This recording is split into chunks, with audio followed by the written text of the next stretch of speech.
It's a pleasure now to introduce Jane Kitchen, editor-at-large for Spa Business, whose all-time favorite social wellness activity, get ready, I'm quoting, a 3-hour Latvian perts. I love that. I had to look that up. It's a wet bathhouse. I went to with my cousin outside of Riga. It was in a little wooden hut by the lake, and it was just me and my cousin and our saunomeister Igars. And in between being whipped with birch branches, we put on robes and sat in front of the fireplace, eating small bites of food and drinking tea. At the end, we had to run into the lake, of course.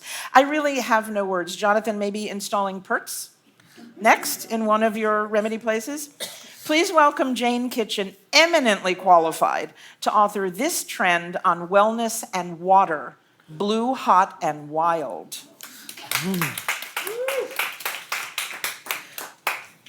Hi, thanks.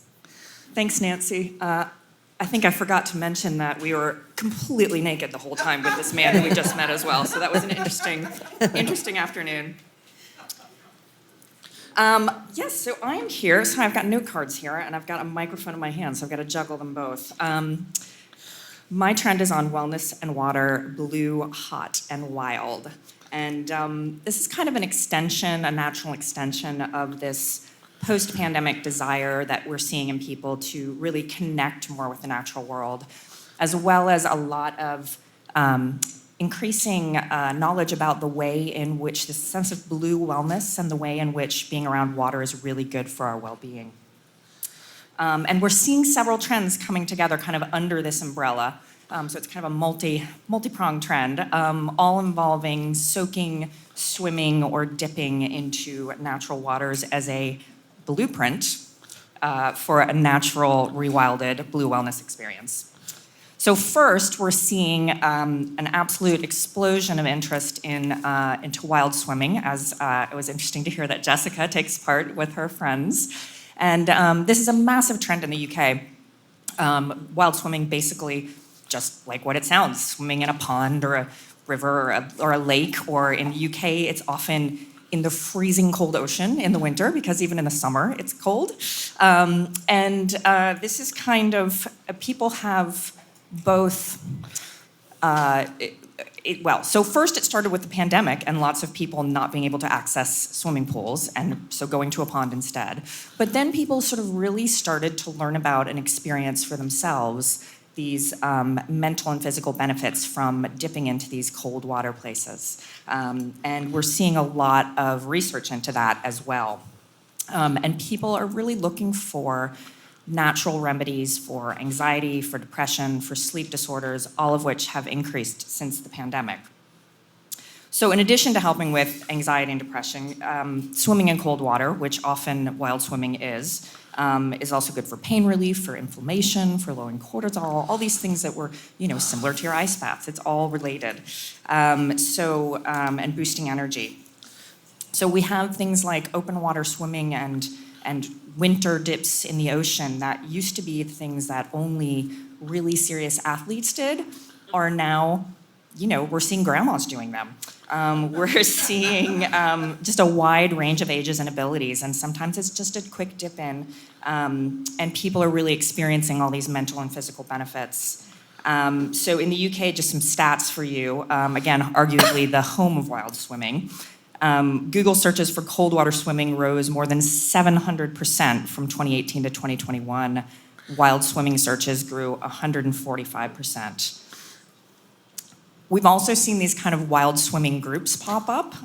Jessica, I don't know if you know about the hilariously named Blue Tits Chill Swimmers. And that's a bird in England, the blue tit. So they offer these inclusive, supportive group swims where people come together and, dip in and out of the ocean, and nobody's worried about body size or putting on a swimsuit, and there's a lot of safety involved as well. But part of that is also back to Beth's original trend, this sense of really connecting with people and finding community.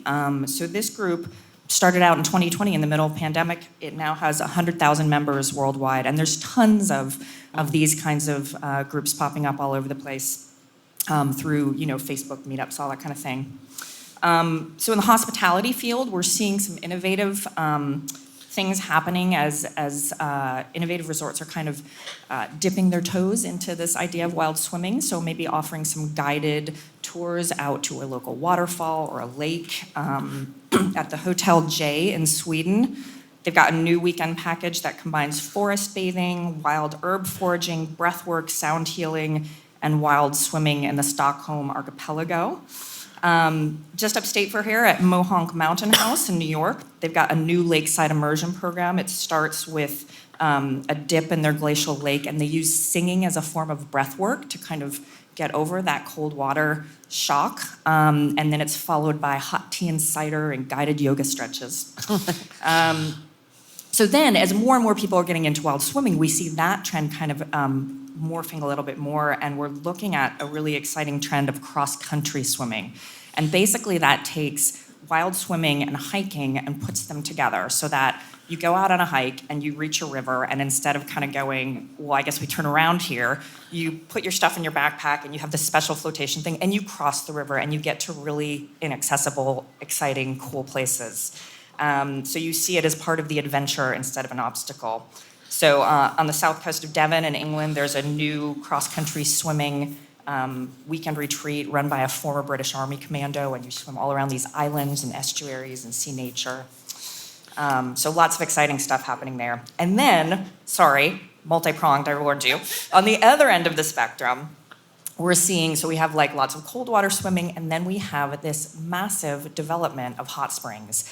And hot springs have been around forever, as Beth said. Some of these trends are just new things with new lenses and lots of excitement. There's so much development. Hot springs are really having something of a moment right now.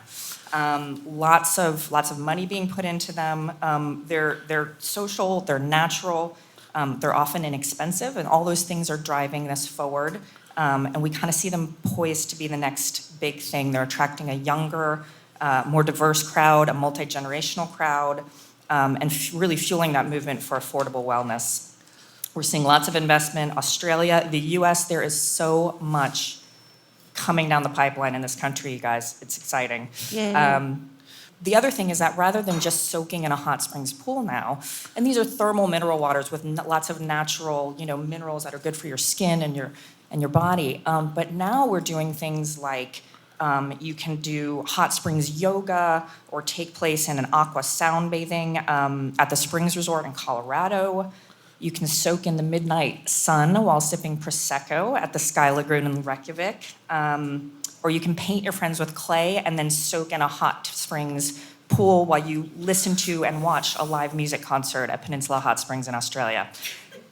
Lots of cool stuff going on. So many exciting projects, as I said. One of the most exciting happening here in this country that literally was just announced last week after I'd put this trend together is the Sixth Senses coming up in Napa Valley, which will redevelop the Etna. It's a historic Etna hot springs. So there's a hot springs part of it. And they will also have wild swimming in their beautiful natural ponds set amid the vineyards. So it kind of brings both of those together. But lots more exciting stuff in the report. Yeah. It's amazing. We talk so much about nature immersion, and it's always terra firma. Water is a missing link. It's exciting. The hot springs thing, I've been researching and reading your trend. In the US especially, we've had this they had an image of sort of a rickety, hippie, broken down. Sometimes naked. Yeah, kind of. And it just what's going to happen in the development pipeline here. And I said to Susie, we're all becoming Europeans, thank God, finally. But it's really, there's just going to be a really elevated experience. We're seeing some of it already. There's several resorts that are already in operation. And the social aspect is, at Peninsula Hot Springs, there's giant amphitheaters with live music, and you're watching concerts. You had in your trend, like in Japan this spring, you can sit in a hot spring and watch a baseball game. Yes, that's in development. Yeah. But so so here it is. One of the most, the foundation of spa is taking the waters, healing through waters. We're returning to some very sensory, 70s-ish, 60s-ish things, but reimagined, really modern and a new social element, and I mean, I'm just excited about this one. Yeah, So, thank yeah. you. Thank you. Yeah, and the social element goes across all of that. You know, Yeah. So, and it's really important, and I love that Yeah. your trend is part of that as well. So cold and hot and wild And blue. and blue. And wet. Thank you, Jean.